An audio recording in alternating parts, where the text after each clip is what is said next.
다 함께 사도신경으로 우리의 신앙을 고백하겠습니다. 나는 전능하신 아버지 하나님 천지의 창조주를 믿습니다. 나는 그의 유일하신 아들 우리 주 예수 그리스도를 믿습니다.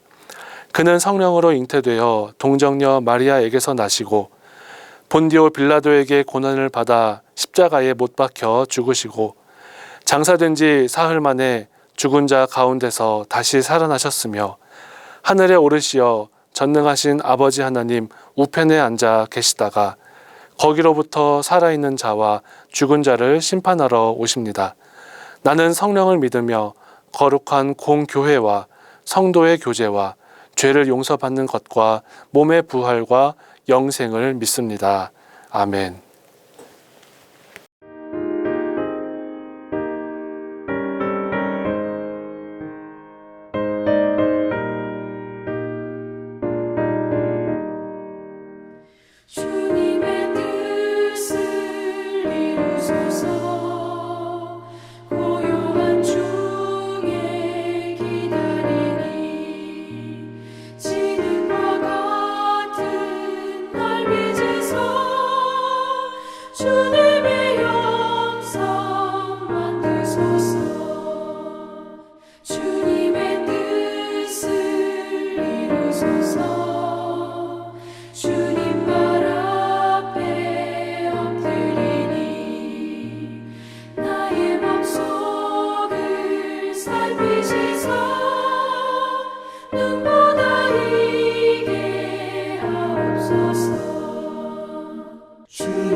사랑의 하나님, 주님의 오심을 기다리는 은혜의 계절에 12월 시내가 가정 예배를 드리게 하심을 감사드립니다.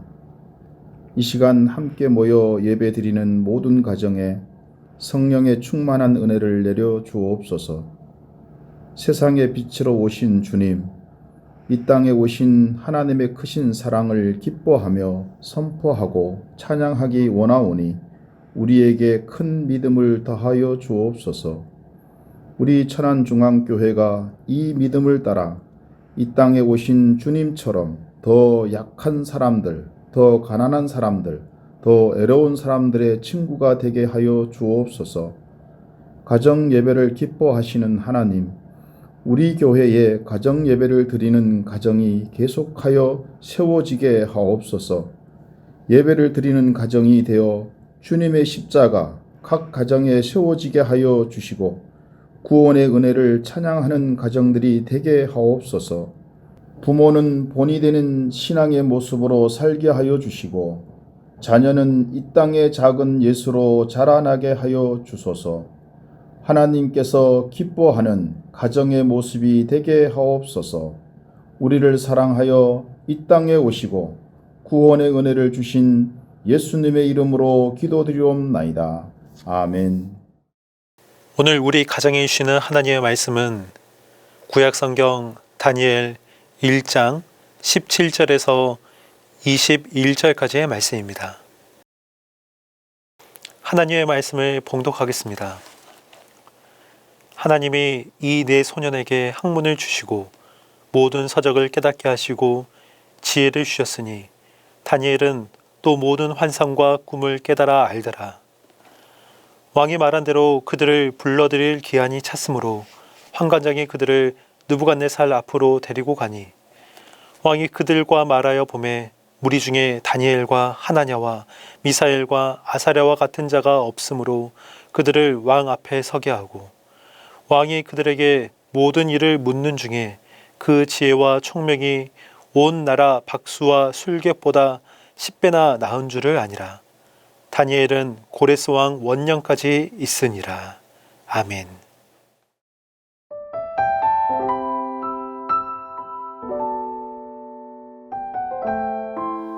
사람은 누구나 뛰어나고 지혜로운 사람이 되고 싶어 합니다. 그렇다면 어떻게 해야 그렇게 뛰어나고 지혜로운 사람이 될 수 있을까요? 지혜의 말씀이라고 불리는 잠언 9장 10절 말씀을 보면 이렇게 기록이 되어 있습니다. 여호와를 경외하는 것이 지혜의 근본이요 거룩하신 자를 아는 것이 명철이니라. 이 말씀을 몸소 잘 보여준 인물이 바로 오늘 본문에 나오는 다니엘과 그의 세 친구인 하나냐, 미사엘, 아사랴입니다. 바벨론의 왕인 느부갓네살 왕은 자신이 점령한 땅에서 수많은 어린 인재들을 잡아왔습니다. 그렇게 어린 인재들을 잡아온 이유는 그들을 잘 훈련하고 키워서 나라의 어떤 일들을 시키기 위해서였습니다. 그래서 다니엘 1장 4절 하반절 말씀과 5절 말씀을 보면 이렇게 기록이 되어 있습니다. 그들에게 갈대아 사람의 학문과 언어를 가르치게 하였고 또 왕이 지정하여 그들에게 왕의 음식과 그가 마시는 포도주에서 날마다 쓸 것을 주어 3년을 기르게 하였으니 그 후에 그들은 왕 앞에 서게 될 것이더라. 이처럼 느부갓네살 왕은 잡아온 인재들에게 정말 최고의 그 훈련을 시켰습니다. 그리고 그들의 훈련이 끝나자 느부갓네살 왕은 그들과 이렇게 대화를 하면서 그들의 훈련이 잘 되었는지를 살펴보았습니다. 그런데 그렇게 잘 훈련된 학생들 중에서도 유독 눈에 띄는 학생들이 있었습니다. 바로 다니엘과 그의 세 친구인 하나냐, 미사엘, 아사랴였습니다. 느부갓네살 왕이 그들과 이렇게 대화를 해보니 그들의 그 비범함이 느껴졌습니다. 그래서 그들을 이렇게 좀 더 가까이 부르더니 이것저것 더 많은 질문들을 했습니다. 그런데 이런 왕의 질문에 그들은 너무 지혜롭게 잘 대답했습니다. 오죽하면 본문 20절 말씀을 보면 왕이 그들의 지혜와 총명이 온 나라의 그 박수와 술객들보다 10배나 더 낫다고 인정할 정도였습니다. 그러니까 박수와 술객이라면 당시 나라에서 정말로 가장 학문에 뛰어난 사람들입니다. 그런데 그런 그들보다도 10배나 더 낫다고 인정할 정도로 다니엘과 세 친구의 지혜와 학문이 아주 뛰어났던 것입니다. 어떻게 그럴 수 있었는지 본문 17절 말씀은 이렇게 설명합니다. 하나님이 이 네 소년에게 학문을 주시고 모든 서적을 깨닫게 하시고 지혜를 주셨으니 다니엘은 또 모든 환상과 꿈을 깨달아 알더라. 다니엘과 세 친구들이 그렇게 지혜롭고 총명할 수 있었던 것은 결국 하나님께서 그들에게 지혜와 지식과 총명을 주셨기 때문입니다.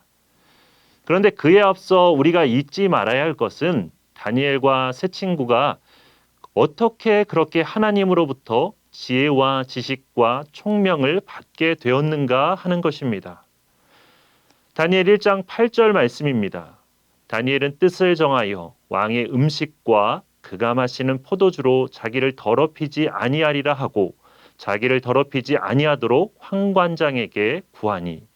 그러니까 이 말씀처럼 그들은 어떤 세상의 가치관과 어떤 세상의 기준이 아니라 오직 하나님의 뜻을 구하며 하나님께만 거하기로 자신들의 그 뜻을 정했습니다. 하나님께서는 다니엘과 세 친구의 이런 마음과 자세를 보시고는 그들에게 은혜와 긍휼을 베푸실 뿐만 아니라 그런 학문과 지혜도 주셨던 것입니다. 뛰어나고 지혜로운 사람이 되는 것도 중요하죠. 하지만 그것보다 더 중요한 것은 다니엘과 세 친구처럼 뜻을 정하는 것입니다. 앞으로 내가 하나님만 섬기겠다. 하나님만 따르겠다. 이렇게 나의 뜻과 우리 가정의 뜻을 우리가 정할 때, 그리고 그 뜻을 이루기 위해 늘 최선을 다할 때 하나님께서는 우리를 뛰어나고 지혜로운 사람이 되게 하시며 우리 가정을 하나님의 영광을 드러내는 그런 아름다운 가정으로 세우실 것입니다. 그렇게 다니엘과 세 친구처럼 뜻을 정하여 하나님만을 섬기고 하나님만을 따르는 그런 아름답고 복된 가정이 되시기를 바랍니다. 함께 기도하겠습니다. 사랑의 하나님, 우리 모두가 하나님 앞에 뛰어나고 지혜로운 사람이 되기를 원합니다. 하지만 그러기 위해서는 무엇보다도 지혜와 지식의 근본이신 그 하나님만을 바라보고 하나님만을 의지하는 것이 중요한 줄 압니다. 다니엘과 세 친구가 하나님만을 섬기기로 그들의 뜻을 정하였던 것처럼 이 시간 나와 우리 가정도 하나님만을 바라보며 하나님만을 의지하기로 나의 뜻을 그리고 우리의 가정의 뜻을 정할 수 있도록 인도하여 주시옵소서. 그래서 평생토록 하나님만을 의지하며 살아가게 하여 주시고 우리를 뛰어나게 하시고 하나님의 영광을 드러내게 하시는 그 하나님의 놀라운 축복과 은혜를 받는 우리 모든 가정들이 될 수 있도록 인도하여 주시옵소서. 감사드리며 예수 그리스도 이름으로 기도드립니다. 아멘.